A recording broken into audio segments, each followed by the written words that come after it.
Let's start here with section 20. The author says, clarifying the Islamic burial rituals and the funeral prayer. Yes, so if you want to find information about burial in the books of Islamic law, you're going to look in Kitab al-Salah, the book of prayer. The book of prayer contains funeral prayer.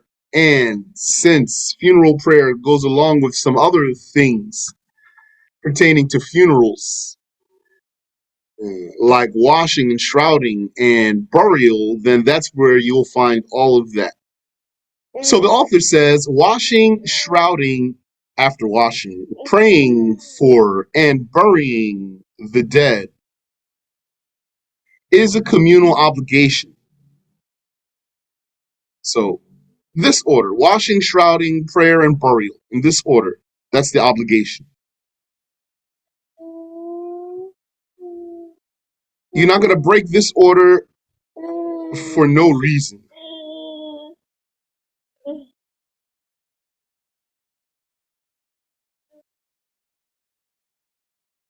What would be a reason for breaking that order? Like,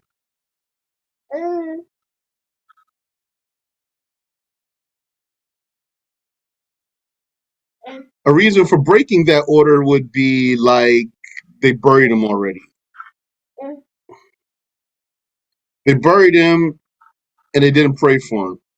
So you don't have to pull him out and then pray for him and put him back. So pray for him.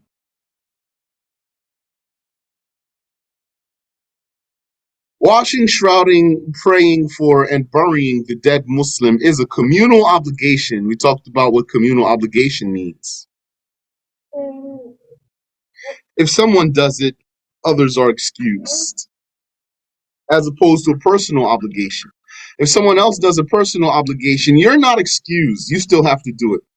A communal obligation, if someone does it, then others are excused. It's a communal obligation upon everyone who is aware of his death, the death of this Muslim.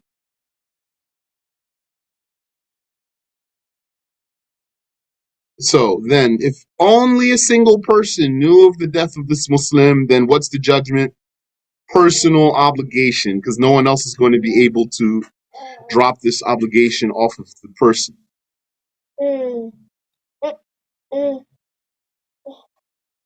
So if that wherever your case, then that's something you're going to have to take care of, which is not a simple feat, especially if it's a big person. So if it's just you and another Muslim and you're out somewhere and this one died, then you're going to have to wash that one. So Allah knows, now I'm just imagining here. Maybe you're going to have to leave that one right there so you can go get some water, then come back with the water and then wash him. And then you got to go through the effort of washing this one. And then you're going to shroud that one. And then you're going to pray for that one and dig a hole in the ground and bury him. Even if one were a baby, the dead one were a baby, provided that this one was born alive.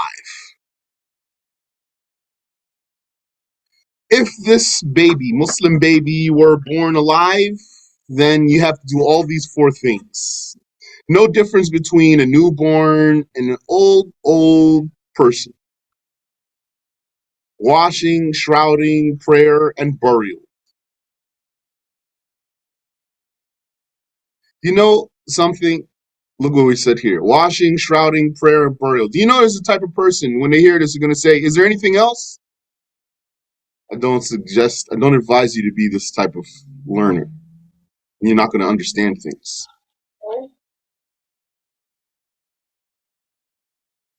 Washing, shrouding, prayer, and burial for the dead Muslim is a communal obligation upon everyone who is aware of his death. It's that same type of person then. I'm going to maybe stick to this today because it's been popping up recently. So you're going to be the one who says, when he says, upon everyone who's aware of his death. Anyone else? That's how some people are thinking. It's like you just want to think of a question. Even if this one were a baby, provided this one was born alive, which is known, yeah, how do you know this one's born alive? It says, which is known by manifesting signs of life, manifesting and showing, which is known by the baby showing signs of life, like crying or voluntary movements.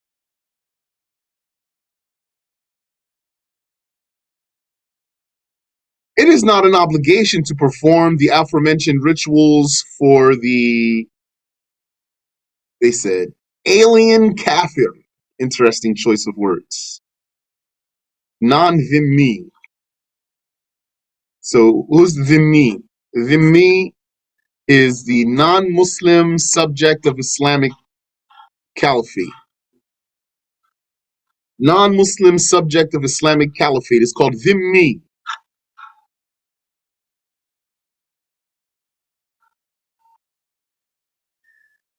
But there's something here. Because even for dhimmi, you don't have to do all these things. What does it read here?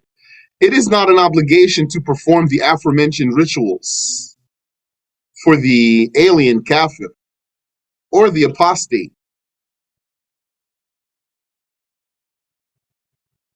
So this would imply if he's not an alien kafir, again, that's new for me, this wording here. If he's not an alien kafir, according to what's implied here, or what's understood, then you need to do washing, shrouding, praying, and burial. But if he's an alien kafir, you don't have to do all of those. But even if he wasn't an alien kafir, all you have to do is, if his own people don't take care of him, shroud him and bury him. That's it. You don't have to do washing. You're not going to do prayer for sure.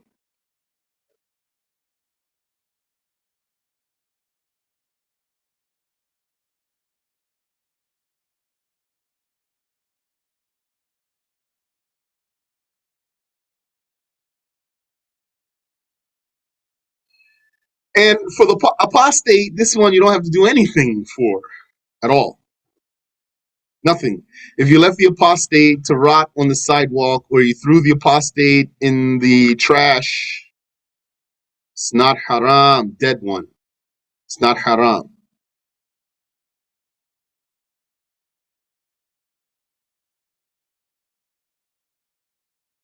It is an obligation to shroud and bury a dhimmi. That's what I just told you. If the people of his religion did not do that for him, because dhimmi under Islamic caliphate has rights. Among his rights is that if he dies and his own people don't take care of him, then the Muslims have to shroud him and bury him.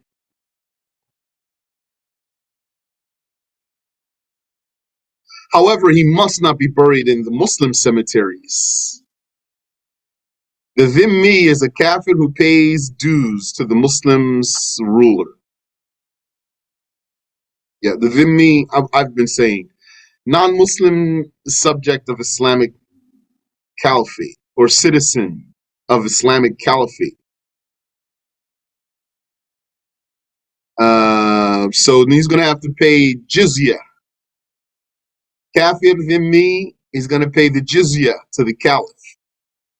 So they use the word due. It's not a bad word there. Because I'm always avoiding the word tax. Some people will say the jizya is a tax. I don't say that. Taxes are haram, al-maks. Tax is the money taken from the workers by the unjust rulers. But he has dues. I like that word there. He has dues. You have to pay your due. Like someone who's in a union pays dues, or he's in a club, or something like that. You don't call it a tax. So that's a nice word there. Christian and Jew only or similar to them. That's the Shafi'i school. I don't know. Other madhabs might have some other details. Christian or Jew or similar to them. Similar to them means Majusi in particular.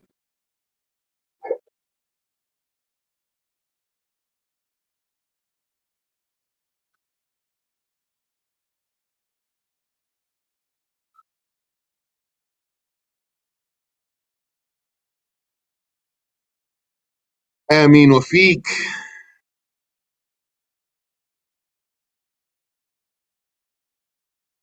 It is also an obligation to wash, shroud, and bury the stillborn. So somebody's going to say, anything else?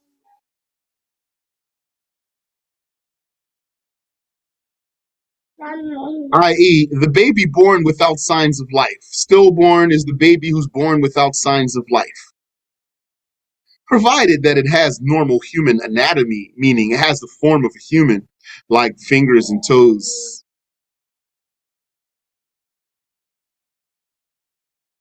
Or else,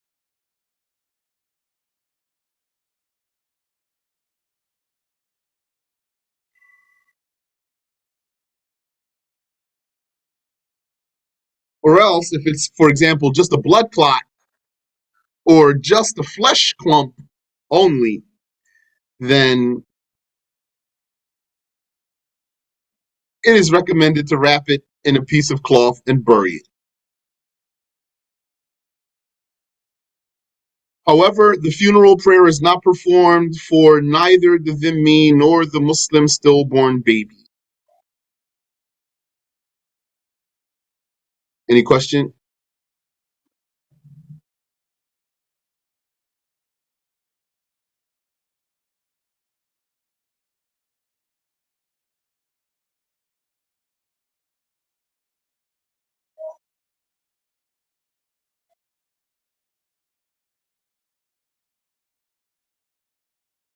Please.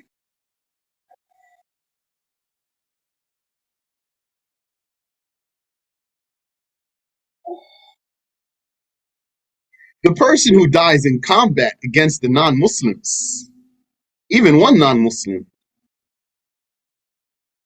that being the cause of their death,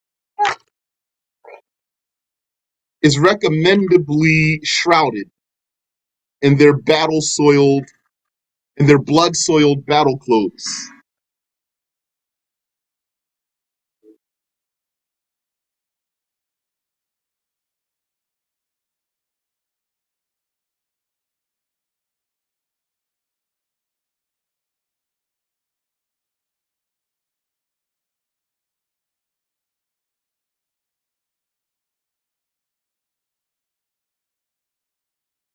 If these clothes are not enough, more material is added to the battle clothing, up to 3 wraps.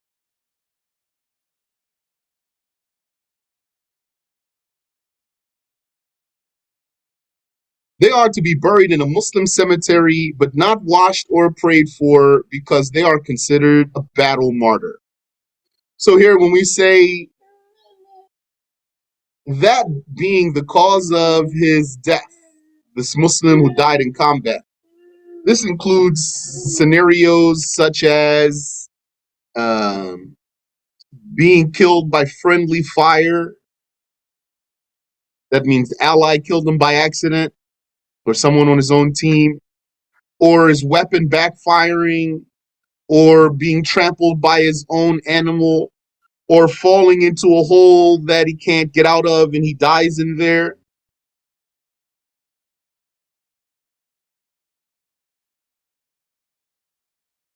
In all these cases, one would be a battlefield martyr.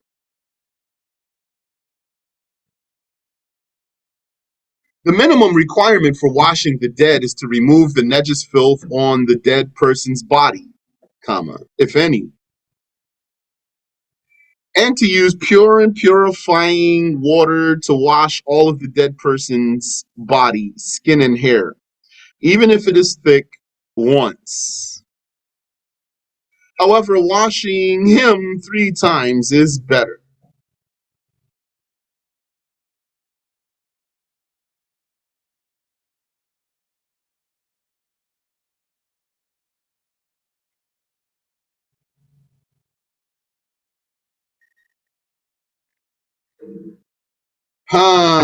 Let's see here.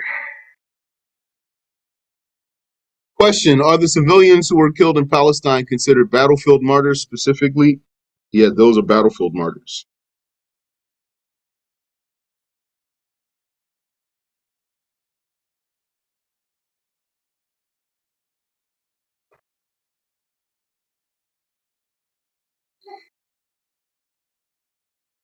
Doesn't have to be just a soldier. Those people, uh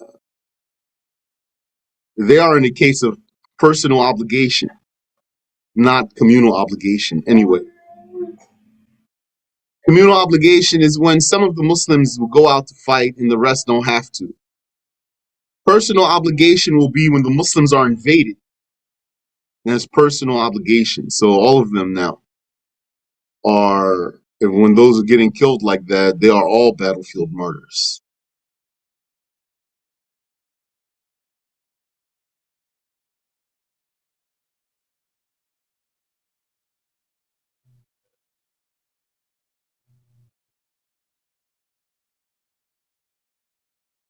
But don't forget, the battlefield martyr does not decay. Battlefield martyr's body does not decay.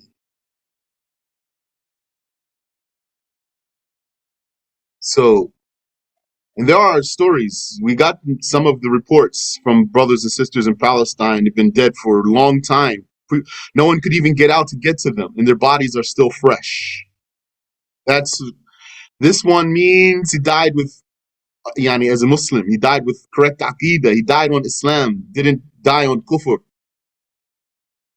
That's an indication. If someone appears to be a Muslim and then he's killed as a what appears to be battlefield martyr, like he has all the conditions of battlefield martyr, but his body decays, means he was not a battlefield martyr then.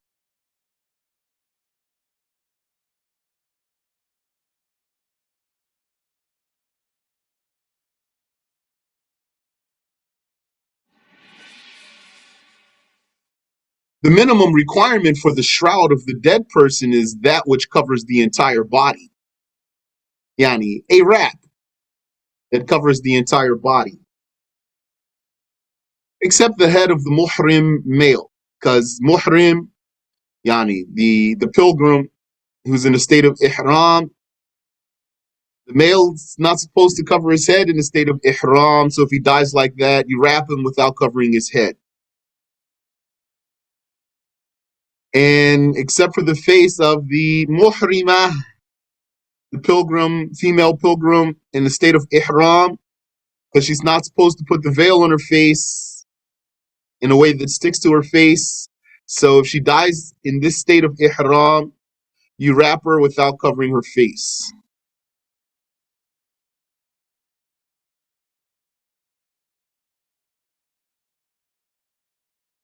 So the minimum is to wrap the person in one wrap, but there would be 3 wraps if the deceased person left an inheritance that exceeds his debts.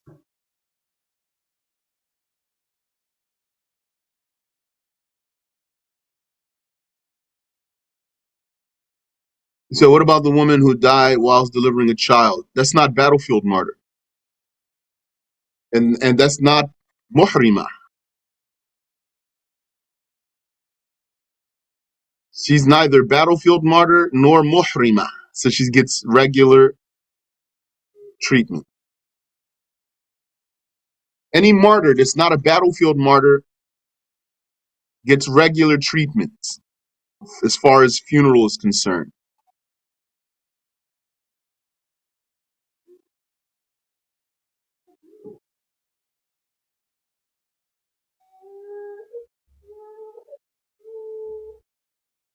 Amin wa fikum.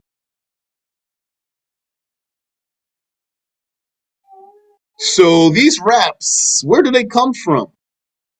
Easy answer: from the deceased own money. Maybe this gets overlooked a lot of times. I've been in some funeral procedures where we didn't have a shroud, so we had to run out to get one. So yani, we run out and get one. But where should it come from fundamentally? It comes from his own money. So if you want, you can, for example, call his family. Do you have some sheets? Does he have sheets from his own money? So we can bury him in them?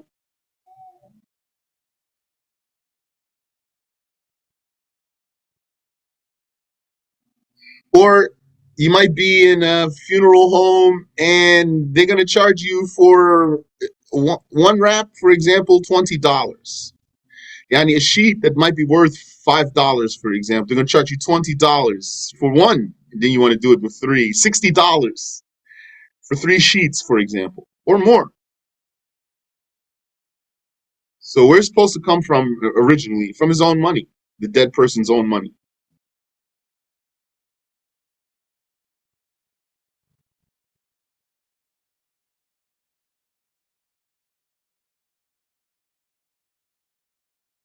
If you want to have a a lawful job that provides good service to the Muslims, I suggest that uh, you open a funeral parlor by at first of course learn first so you know what you're doing. Don't just do it and try to figure out as you go along. Learn first how to do it, and then depending on where you are, if you're in some countries, you're going to say you need uh, like license for that. Religiously, this is an obligation, doesn't require license. According to those kuffar, if you don't have license, you can't even do any of this. So you should just, if nobody has a license, we should just leave the dead person on the ground or something. But if you need license, get the licenses you need, get the facilities you need, and do that for the Muslims at cheap price.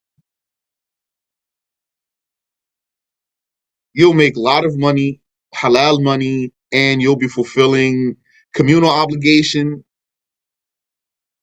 and providing service to the Muslims. And you probably could even serve non-Muslims. Just tell them, for example, we'll wrap them and bury them for you.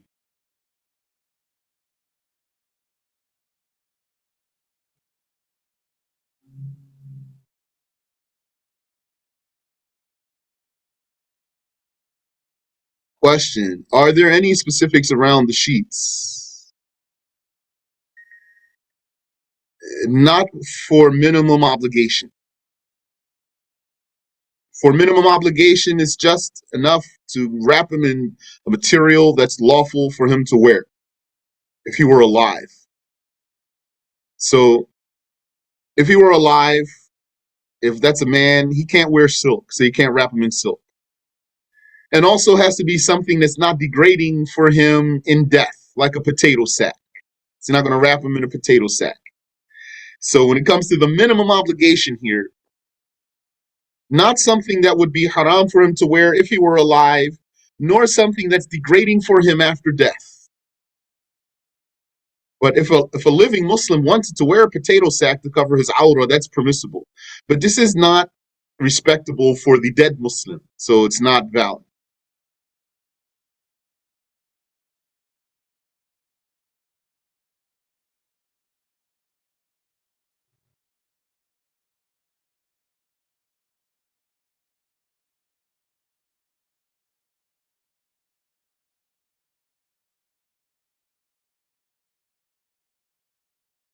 So that's the minimum. If you want more details, I'm not prepared to give you more details. But if you found yourself in a situation where you had some sheets and these sheets have designs on them, or they have colors on them, or something like that, you're still going to fulfill your obligation.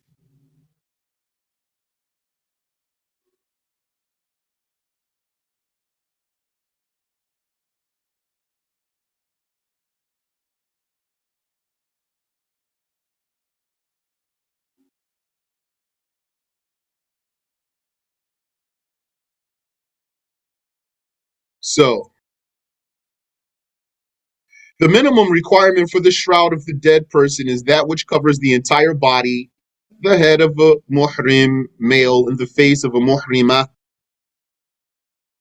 or 3 wraps if the deceased person left an inheritance that exceeds his debts, or if he had no debts to start with. And he also did not request to leave out being wrapped with 3 wraps. Yani, what if he had the money to wrap him in 3 wraps from his own money? But he left the will saying, wrap me in 1 wrap. Then we're going to wrap him in 1 wrap. That's a wrap. Each wrap covers the whole body.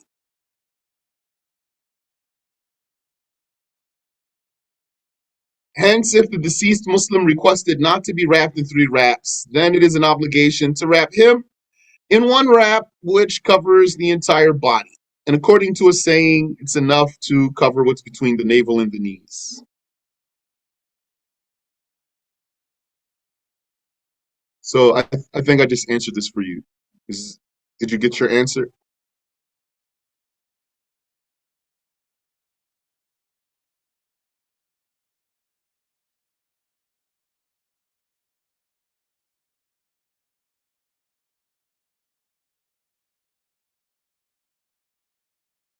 Brother Mo?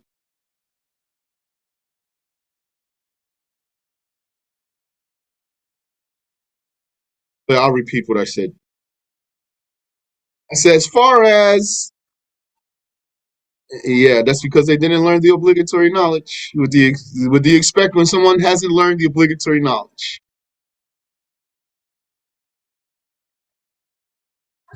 Just like some people, they think if you just do wash your face, wash your arms, wipe your head, wash your feet, they think that's not valid wudu.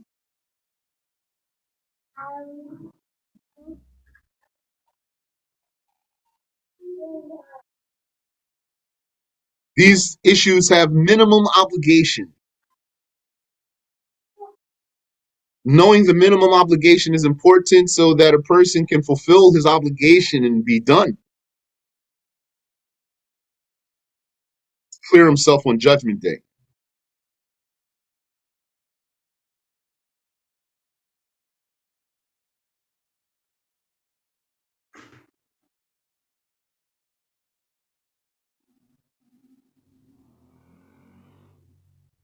Amin wa fiq.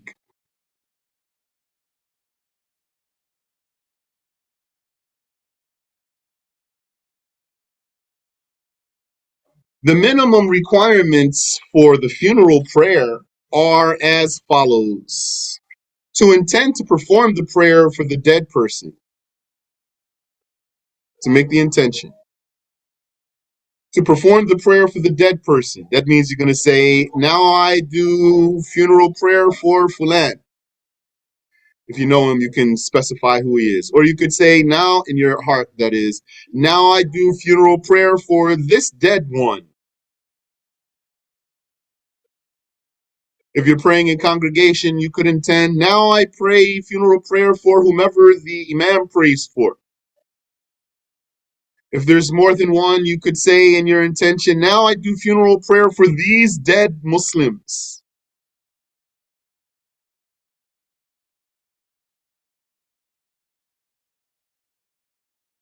And that it is obligatory. Yani, you have to target in your intention fulfilling the obligation because it's a communal obligation.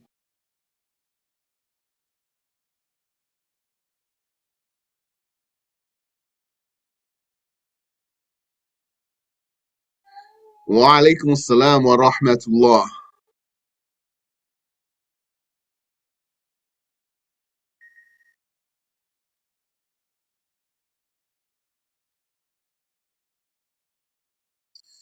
You said, you know how we live in such sad times, subhanallah. For example, if a Muslim were to die, how does one prioritize the burial and funeral services of this Muslim? He does what he can do. Yeah, and he's not going to do something so that he gets put in prison for something that the kuffar would deem a crime.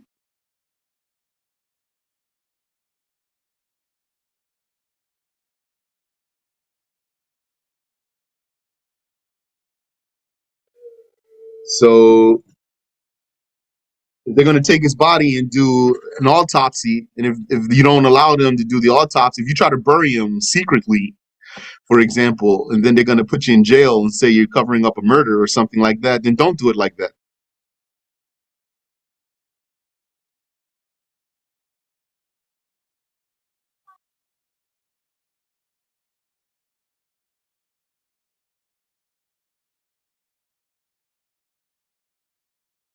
You're unable to. Or, Yani, what's going to happen if you don't go through those procedures?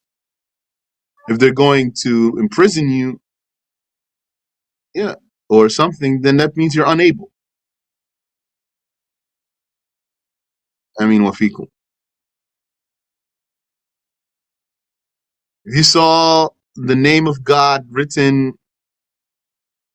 on something, it's in the highway, and the cars are going back and forth really fast, and you see the name of God there in the middle of the highway, you're going to run out there to grab it? Say, we can't leave it on the ground. No, you're not going to run out there and grab it. The cars are going back and forth. You're unable.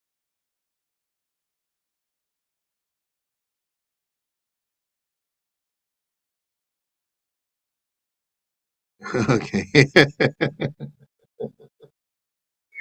MashaAllah.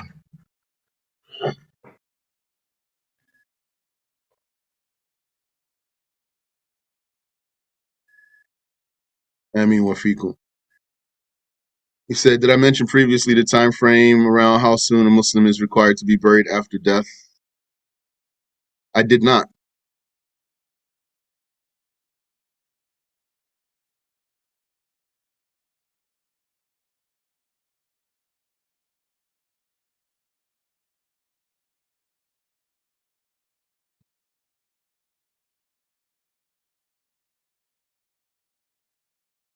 Yeah, as soon as possible. That's recommended as soon as possible.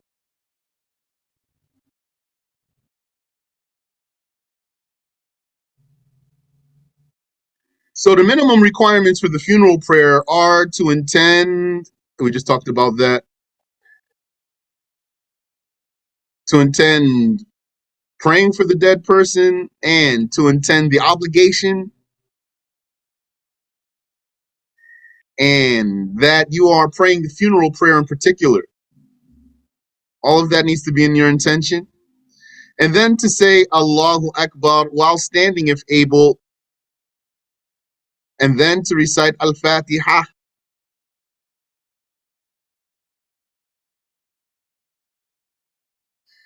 But when I just said, and then to recite Al-Fatiha, that then really shouldn't be there. And they're clarifying right now. Reciting Al-Fatiha is mandatory, but reciting it after the first takbir is not mandatory. Comma. Rather, it is recommended. And if we want, we could put semicolon and take out the word rather. It is not mandatory, semicolon. It is recommended. Hence, delaying it until after is valid. The rules for the validity of reciting Al-Fatiha, which apply to the 5 ritual prayers, must be observed here as well. Then it is an obligation to say Allahu Akbar a second time. And to say after the second takbir, Allahumma salli ala Muhammad in particular. Yani after the second one in particular. It is not permissible to bring forward saying Allahumma salli ala Muhammad before the second takbir, nor to delay saying it until after the third takbir. Rather, it must be said following the second takbir. Then one is obligated to say Allahu Akbar a third time, and to say, Allahumma ghfir lahu warhamh, which means, oh Allah, forgive him and have mercy on him. Meaning to supplicate to Allah for the welfare of the deceased Muslim's afterlife, such as to ask Allah to forgive and have mercy on that dead person. The optimal supplication is what was transmitted from the Messenger of Allah, which is a lot. There's a number of statements narrated from the Prophet ﷺ to be said in supplication for the dead.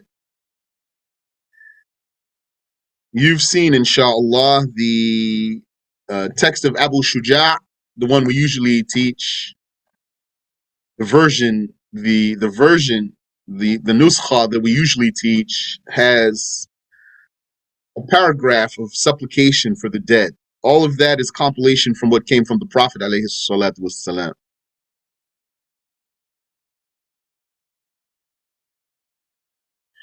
So the only reason I asked the question around time frame for burial was because people in the community who say that delaying the burial becomes a form of torture on the dead. The longer you do this, then you are falling into a major sin. Tell them, produce your evidence. The burden of evidence is on the one who makes the claim. If he says, well, I don't know, brother, that's just what I heard, tell him, don't believe that.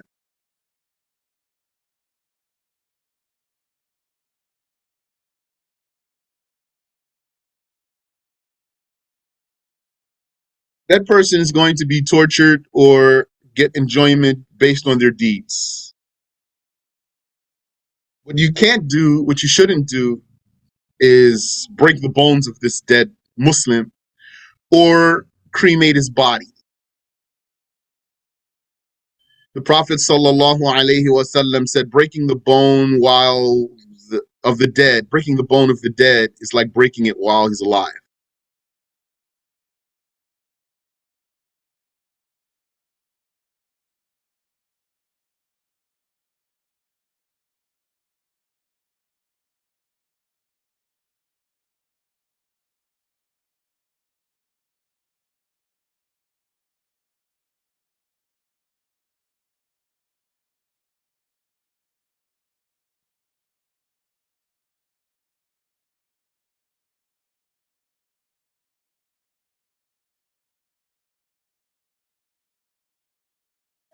And to conclude, let's see.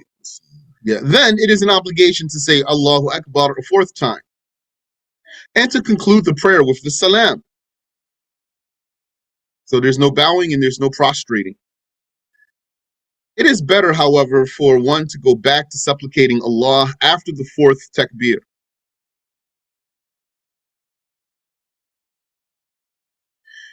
There's some supplications narrated for that spot.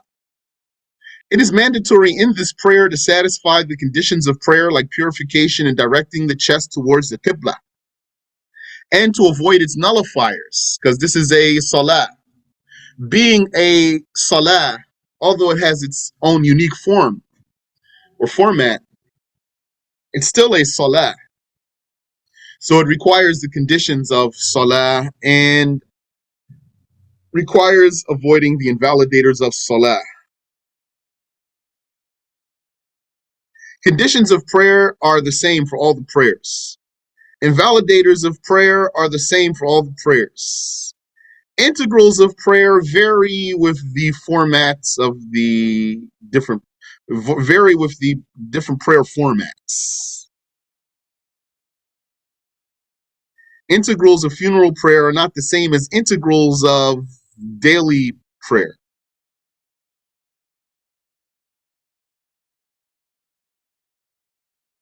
But conditions and invalidators are the same. Hence, whatever invalidates the ritual prayers invalidates the funeral prayer. The minimum requirement for the burial is an excavation, a ditch dug out of the ground that masks the odor of the dead person after the backfilling, after backfilling the soil into the grave. Yes. So if it's not deep enough, smell's going to come out anyway.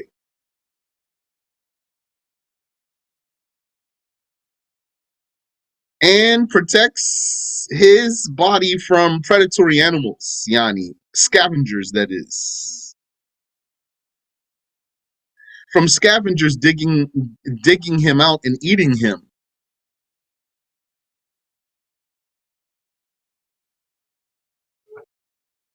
It is recommended for the grave to be dug to the depth equal to the height of a person, a man, standing with his, yani average man, standing with his arms extended over his head, which is 4.5 cubits deep, and to widen it. Having the grave at such dimensions is recommended because it is most optimal. And need to be mindful. Well, most places don't have the problem that North America has with wrong qibla. But wrong qibla in North America has extended to other issues like burial. So that sometimes the Muslim gets buried in the wrong direction. Most of the time, actually. So now is the question, you going to help? Mm, you can't help somebody do that. That's haram. And what's the rule if he was buried not towards the Qibla? The rule is to exhume his body and bury him into the direction of the Qibla. Redirect him. If he hasn't started decaying.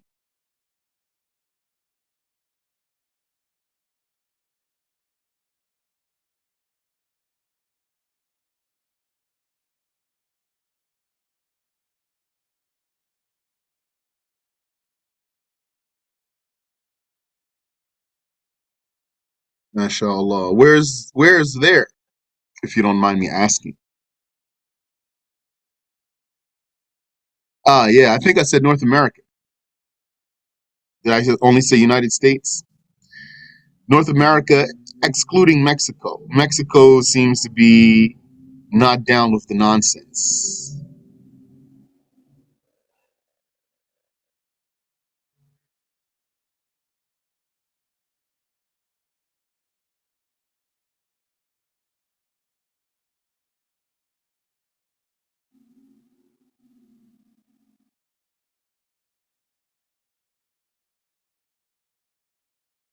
MashaAllah. Uh, yeah, hakadha. Not just that, also, sometimes what we do is, not sometimes, usually what we do, if it's not our own plots that we have already verified that they're going into the right direction, then we go, or some of the brothers go to the grave ahead of time to make sure that we can bury the person into the right direction. Because the cemetery will have already dug a hole in the ground. If because of the culture they just dug the hole northeast, yani so that the one would be placed northeast, they're going to do that. So we go there ahead of time, and then inside the grave we dig so that we can put him southeast if we can. And still there's problems because there's grave next to his grave. Sometimes grave on both sides, so you don't have a lot of room to work around. And I came to the point where if the people are not going to cooperate, I'm not going to help. That's what you have to do for your own religious safety. You have to consider your own religious safety before others. You have to, before others. Because on Judgment Day, you would give those others as a ransom to save yourself. So why are you going to prefer them now? If you'd prefer yourself then why would you prefer them now? In religion, talking about religion. Not talking about feeding your family before you feed yourself, saving your family from a fire for you save yourself out of the house. Not talking about that. Talk about your religious status.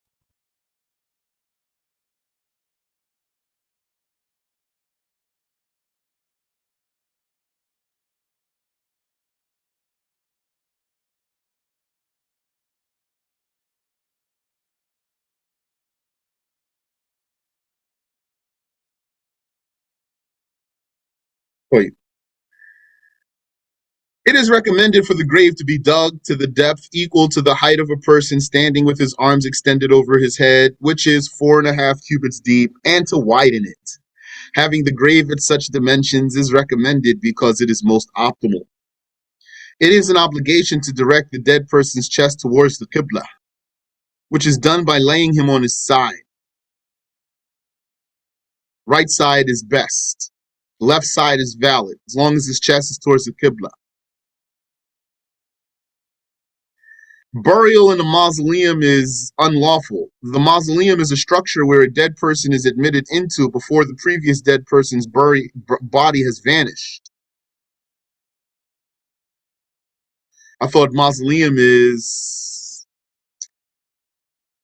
basically a house that's not down inside the ground. It's a house on the ground where you put the dead person. That's what I thought mausoleum is.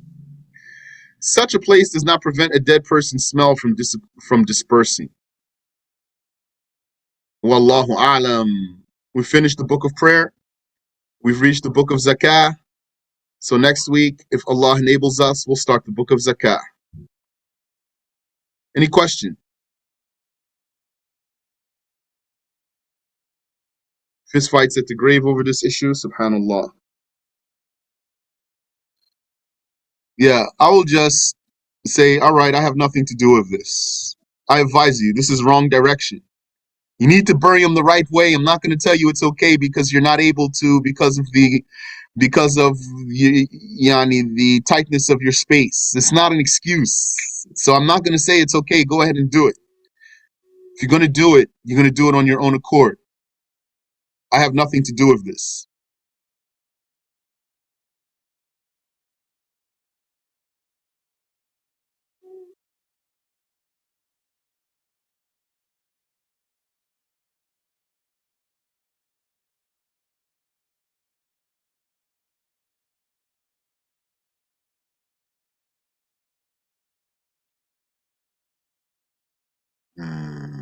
Usually not the funeral home, I mean to say the cemeteries, usually the cemeteries will try to accommodate you.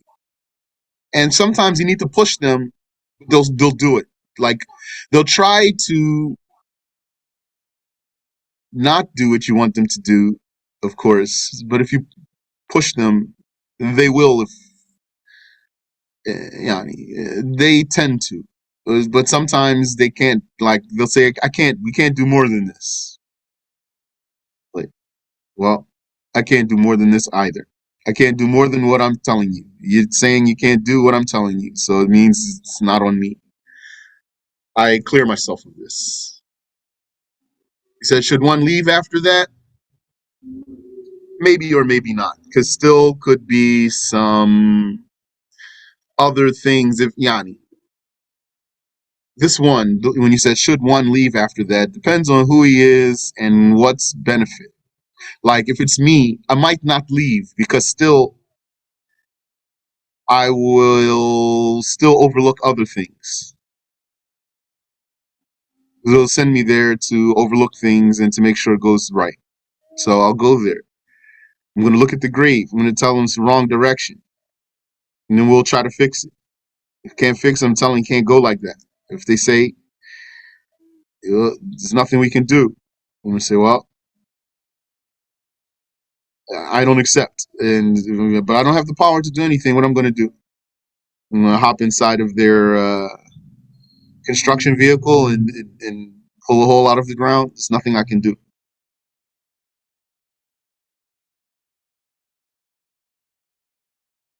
You said when Angel Azrael observes the people crying during the funeral, what does Angel Azrael tells them? Did you hear that Angel Azrael observes the people crying during the funeral?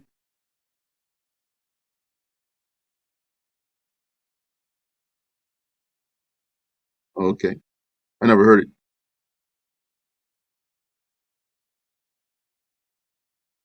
I don't know anything about that.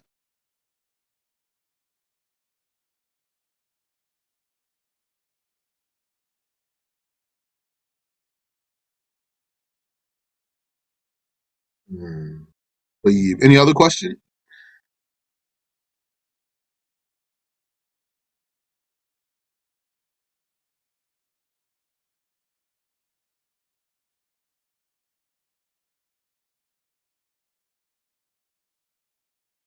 سبحانك اللهم وبحمدك أشهد أن لا إله إلا أنت أستغفرك وأتوب إليك